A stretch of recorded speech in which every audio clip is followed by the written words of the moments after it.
I could have spent this entire shoot on location. We saw so many incredible places.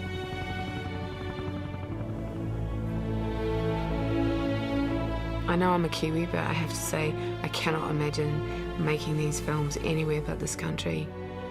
Amazing. Wherever we went, it was an extraordinary experience. And here we were making a film. Go, go, go! A New Zealand film, The Hobbit.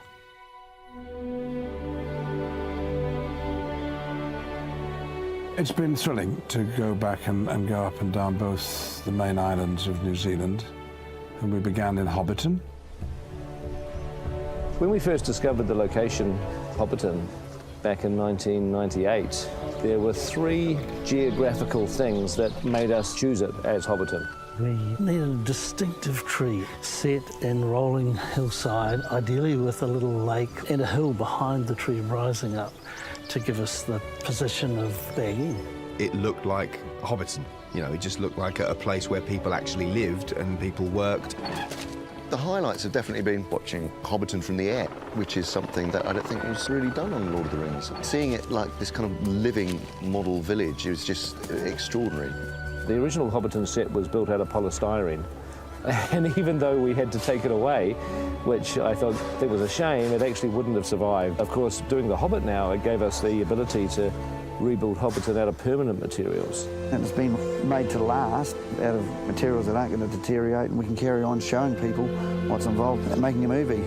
People who've seen the films can go and relive them by actually knocking on Bilbo's door.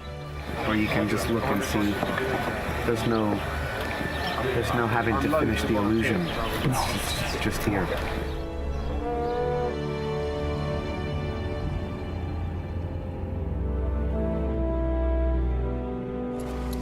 Camp here for the night. Billy, Killy, look after the ponies. Denise Bluffs is its volcanic activity has brought the rock up out of the ground, and there's these huge shafts of rock. It looked like something from Jurassic Park. You can't do any helicopter shots coming over from the back because it's behind it's just ply it's just and scaffold. But it'll all come out, I think, in a couple of weeks. And then there's going to be a permanent one put in place for as a tourist attraction. The beautiful rock formations, cliffs, and then down, down, down into the most incredible bush. It seemed ancient. There were lots of moss on all the great rocks. It seemed incredibly old. It's a lot of native bush in that area. It's a stunning location.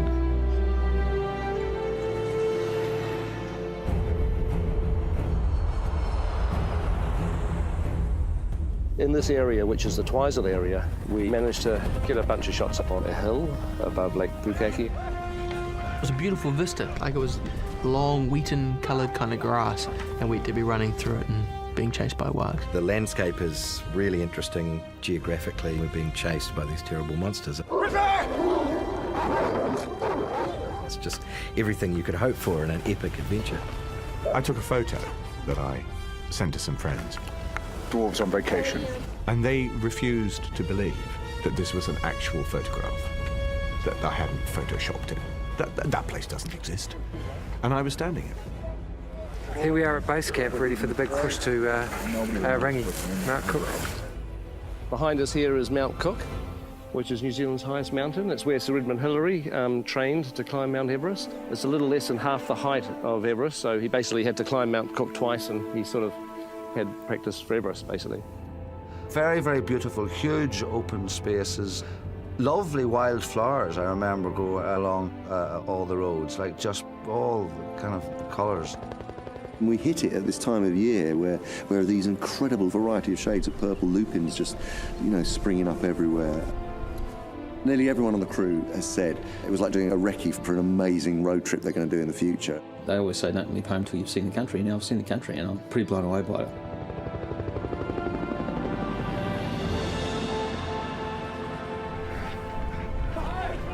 So, Strathtyre, central Otago, a pretty remote location. We wanted to use this location primarily because it's a chase through the rocks, wargs, after the dwarves. So I love the idea of doing a chase that was that spread out over a huge landscape.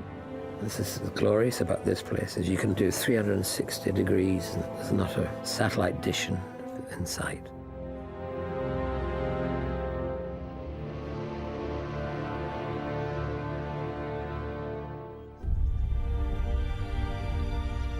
You know, when we all went to Queenstown, I'd never been there before, and it was just astonishing. I mean, a beautiful jewel, really at the bottom of the world.